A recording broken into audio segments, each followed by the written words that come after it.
வாழ்க வளமுடன். நண்பர்கள் அனைவருக்கும் வணக்கம். நான் உங்கள் நண்பன் Arjun, SEBI registered research analyst. இன்னைக்கு 7th ஏப்ரல் போஸ்ட்மார்க் ரிப்போர்ட் பார்க்கலாம். 4th ஸ்ட்ரைட் செஷனாக நம்ம மார்க்கெட் வந்து ஹையில் க்ளோஸ் ஆயிருக்குது. அதுவும் 23,100 இன்னைக்கு வந்து மார்க் பண்ணியிருக்குது. இப்போ ரீசெண்டாக வந்த லோ 22,180, ஆல்மோஸ்ட் 900 பாயிண்ட்ஸ் இன்க்ரீஸ் ஆயிருக்குது ரீசெண்டாக வந்த லோவில் இருந்து. ஸோ மார்க்கெட்டும் வந்து பாசிட்டிவாக போயிட்டு இருக்குது. இந்த பாசிட்டிவ் ரேலி கண்டினியூ ஆகுமா, இல்லை இங்கேருந்து ரிவர்ஸ் ஆகுமா அப்படிங்கிறது ஆல்மோஸ்ட் நமக்கு இன்னைக்கு நைட்டு தெரிஞ்சிடும் அப்படின்னு நான் நினைக்கிறேன். அதாவது நாளைக்கு விடியற் காலையில் தெரியும் அப்படின்னு நினைக்கிறேன். ஏன்னா யூஎஸ் பிரசிடென்ட் நம்ம சின்ராசு, அதாவது ட்ரம்ப் வந்து இந்த மாதிரி தான் வந்து ட்வீட் பண்ணிட்டு இருக்கிறாரு. அதுவும் இதுக்கு முன்னாடி பண்ணிட்டு இருந்த ட்வீட்லாம் ஒரு மாதிரி இருந்துச்சு. ஆனால் இப்போ பண்ணிட்டு இருக்கிற ட்வீட் வந்து பார்த்தோம் அப்படின்னா ஒரு ஹார்ஸா, ஒரு ஃபோர்ஸா மெசேஜ் கொடுத்துட்டு இருக்கிறாரு. ஓகேங்களா? அதே மாதிரி யூஎஸோடைய வைஸ் பிரசிடென்ட் ஜேடி வான்ஸ் அவரும் வந்து ஒரு ஹார்ஸான ட்வீட் பண்ணிட்டு இருக்கிறாங்க. ஸோ ஒரு ஃபோர்ஸாக இருக்கிறாங்க. இன்னைக்கு நைட்டு ஏதாவது நடக்குமா அப்படிங்கிறது தான் நமக்கு வந்து ஒரு $1 மில்லியன் கொஷினாக இருக்குது. என்ன நடக்கும் அப்படின்னு பார்த்தோம் அப்படின்னா, யூஎஸ் பிரசிடென்ட் அதாவது நம்ம சின்ராசு ஒரு ட்வீட் பண்ணிக்கிறாரு. இந்த வீடியோ ரெக்கார்ட் பண்ணிட்டு இருக்காரு. 7:30க்கு ரெக்கார்ட் பண்ணிட்டு இருக்கிறேன். 7 o'clock அரௌண்டு ஒரு ட்வீட் பண்ணிக்கிறாரு. என்னன்னா, அதில் முக்கியமான வேர்டு அப்படின்னு பார்த்தோம் அப்படின்னா, whole civilization will die tonight, never to be brought back again. I don't want to that happen, but it probably will அப்படின்னு சொல்லிக்கிறாரு. இன்று இரவு ஒரு முழு நாகரிகமே அழிந்துவிடும் அப்படின்னு சொல்லிட்டு, அதை ஒருபோதும் மீட்க முடியாது, பழைய நிலைமைக்கு கொண்டுட்டு வர முடியாது. அது நடக்க நான் விரும்பலை, ஆனால் அநேகமாக நடக்கலாம் அப்படின்னு சொல்லியிருக்கிறாரு. ஸோ ஒரு முடிவோடு தான் இருப்பாங்களான் இருக்குது. ஆக்சுவலாக அவர் வந்து டெட்லைன் கொடுத்தது மறுபடியும், அதாவது கிட்டத்தட்ட ஒரு 7-8 டைம் வந்து ஈரானுக்கு அவர் டெட்லைன் கொடுத்து அதை வந்து எக்ஸ்டெண்ட் பண்ணிகிட்டே வந்திருக்கிறாரு. மார்ச் 22 அவர் வந்து டெட்லைன் கொடுத்தாரு. அதுலேருந்து இன்னமும் வந்து எக்ஸ்டெண்ட் பண்ணிகிட்டே வர்றாரு. இப்போ வந்து என்ன பண்ணுறாரு அப்படின்னா, கிட்டத்தட்ட இன்னும் ஒரு 10 மணி நேரம் இருக்குது. அதாவது அவங்க கொடுத்துருக்கிற டெட்லைனு 8 PM ஈஸ்டர்ன் டைம். நம்ம இந்தியன் ஸ்டாண்டர்ட் டைமுக்கு கன்வெர்ட் பண்ணணும் அப்படின்னா நமக்கு வெனஸ்டே ஏர்லி மார்னிங் 5 o'clock. ஓகேங்களா? ஸோ இந்த 5 o'clock ஏதாவது நடக்கிறதுக்கு உண்டான வாய்ப்பு இருக்குதா, இல்லை மறுபடியும் இங்கே வந்து டெட்லைன் வந்து லைக் அவங்க வந்து எக்ஸ்டெண்ட் பண்ணுறாங்களா, இல்லை ஈரான் சீஸ்ஃபயருக்கு நாங்கள் ஒத்துக்கிறோம் அப்படின்ட்டு வராங்களா அப்படிங்கிறது தான் வந்து $1 மில்லியன் கொஷினாக இருக்குது. ஓகேங்களா? அது மட்டும் இல்லாமல் இன்னைக்கு வந்து கார்க் ஐலாண்டை வந்து அட்டாக் பண்ணியிருக்கிறாங்க. கிட்டத்தட்ட யூஎஸ் வந்து என்ன பண்ணிக்கிறாங்க அப்படின்னா 50 military targets on Kharg island. Kharg ஐலாண்டில் 50 டார்கெட்டை வச்சு அட்டாக் பண்ணியிருக்கிறாங்க அப்படின்னு வால் ஸ்ட்ரீட் ஜோர்னல் வந்து ரிப்போர்ட் கொடுத்துருக்குறாங்க. ஓகேங்களா? ஈரான் வந்து இப்போ ஒரு ஸ்டேட்மெண்ட் கொடுத்துருக்குறாங்க. என்ன கொடுத்துருக்குறாங்க அப்படின்னா, இதே மாதிரி எங்களை வந்து நீங்கள் வந்து வார்னிங் கொடுத்துக்கிட்டே இருந்தீங்க அப்படின்னா உலகத்துக்கு எந்த நாட்டுக்குமே வந்து நாங்கள் வந்து ஆயில் சப்ளை பண்ண மாட்டோம், ஹார்முஸ் ஜோனு பெர்மனண்ட்டாக நாங்கள் க்ளோஸ் பண்ணுவோம் அப்படின்ட்டு ஒரு ஸ்டேட்மெண்ட் கொடுத்துருக்குறாங்க. அது மட்டும் இல்லாமல் ஒரு 10 பாயிண்ட்ஸ் கொடுத்துருக்குறாங்க. இந்த 10 பாயிண்ட்ஸ் நீங்கள் வந்து ஓகே பண்ணினீங்க அப்படின்னா நாங்கள் வந்து சீஸ் ஃபயருக்கு ஒத்துக்கிறோம் அப்படின்னு சொல்லிக்கிறாங்க. அந்த 10 பாயிண்ட்ஸில் வந்து பார்த்தோம் அப்படின்னா, எங்கள் மேலே அட்டாக் பண்ணக்கூடாது, அதாவது ஈரான் மேலே வந்து எப்போவுமே வந்து அட்டாக் பண்ண மாட்டோம் அப்படின்னு எங்களுக்கு வந்து அக்ரிமெண்ட் கொடுக்கணும். First point. செகண்ட் பாயிண்ட் என்ன சொல்கிறாங்க அப்படின்னா, இந்த வார் வந்து பர்மனண்ட்டாக நீங்கள் வந்து க்ளோஸ் பண்ணணும் அப்படின்னு சொல்லிக்கிறாங்க. தேர்ட் பாயிண்ட் என்ன சொல்லிக்கிறாங்கன்னா, லெபனானில் இஸ்ரேலுடைய அட்டாக் இருக்கக்கூடாது அப்படின்னு சொல்லிக்கிறாங்க. ஃபோர்த் பாயிண்ட், எங்கள் மேலே இருக்கிற இந்த பொருளாதார தடை எல்லாத்தையுமே வந்து அமெரிக்கா நீக்கணும் அப்படின்னு சொல்லிக்கிறாங்க.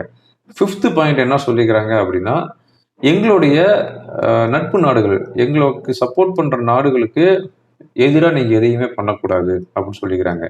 சிக்ஸ்த் பாயிண்ட் என்ன சொல்லிக்கிறாங்க அப்படின்னா, நீங்கள் இதெல்லாம் செஞ்சீங்க அப்படின்னா நாங்கள் ஹார்முஸ் ஜோனை பர்மனண்ட்டாக ஓப்பன் பண்ணுறோம் அப்படின்னு சொல்லிக்கிறாங்க.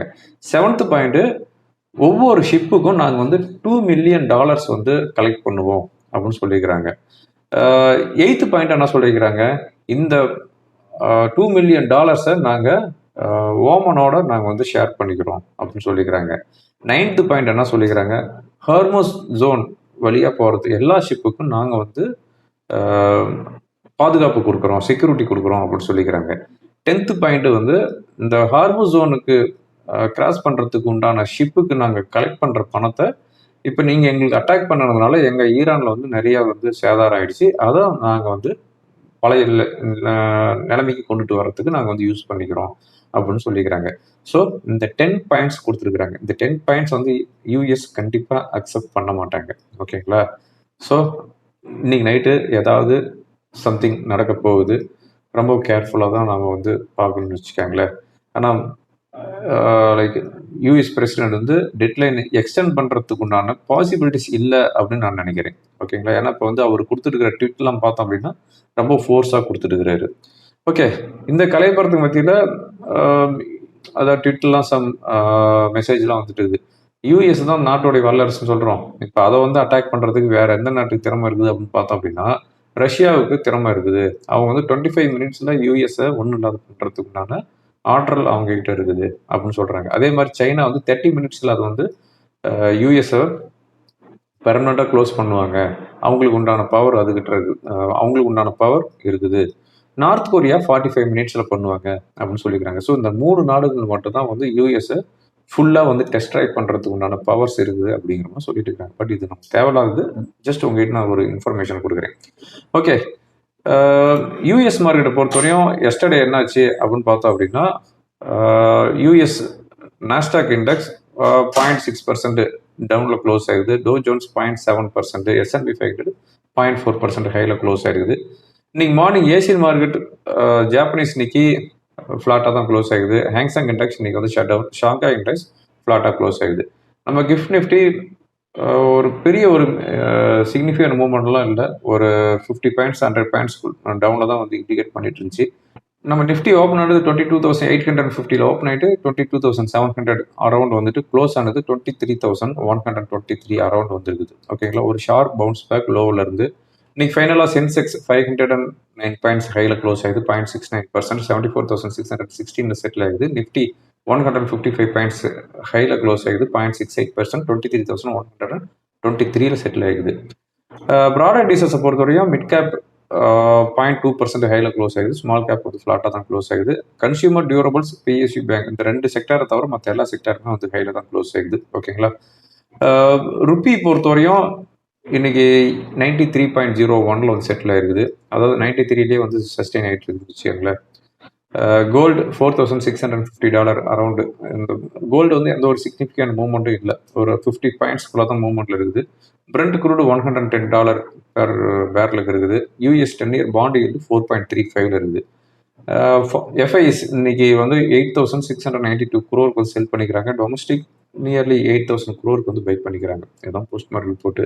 இப்போ ஓவரால் மார்க்கெட் எப்படி இருக்குது அப்படின்னு பார்த்தோம் அப்படின்னா இந்த 4th ஸ்ட்ரைட் செஷனாக மார்க்கெட் வந்து ஹையில் க்ளோஸ் ஆகிக்கிறதுனால நல்லா ஒரு ஏற்றம்.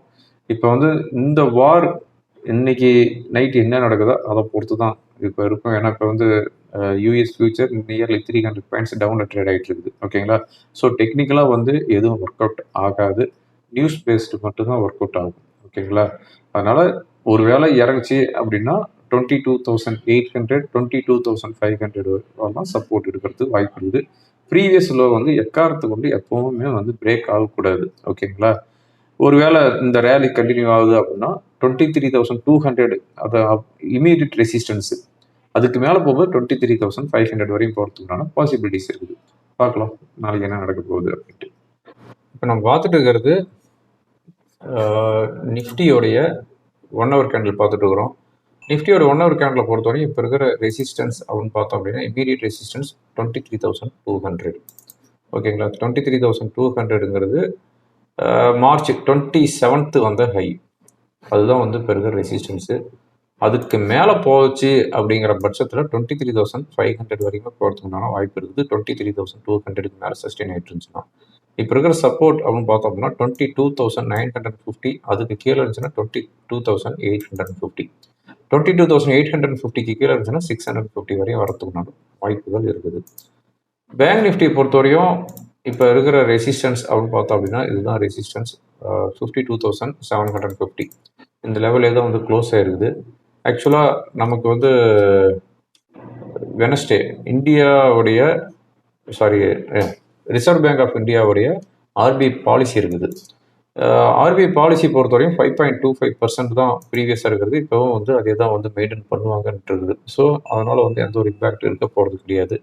ஸோ 52,750ங்கிறது ரெசிஸ்டன்ஸ். அதுக்கு மேலே சஸ்டெயின் ஆகிட்டு இருக்கிற பட்சத்தில் 53,300 வரையும் போகிறதுக்குண்டான வாய்ப்புகள் இருக்குது. சப்போர்ட் அப்படின்னு பார்த்தோம்னா நியர்பை சப்போர்ட் அப்படின்னு பார்த்தோம் அப்படின்னா 52,350, அதுக்கு கீழே வச்சுன்னா 52,000.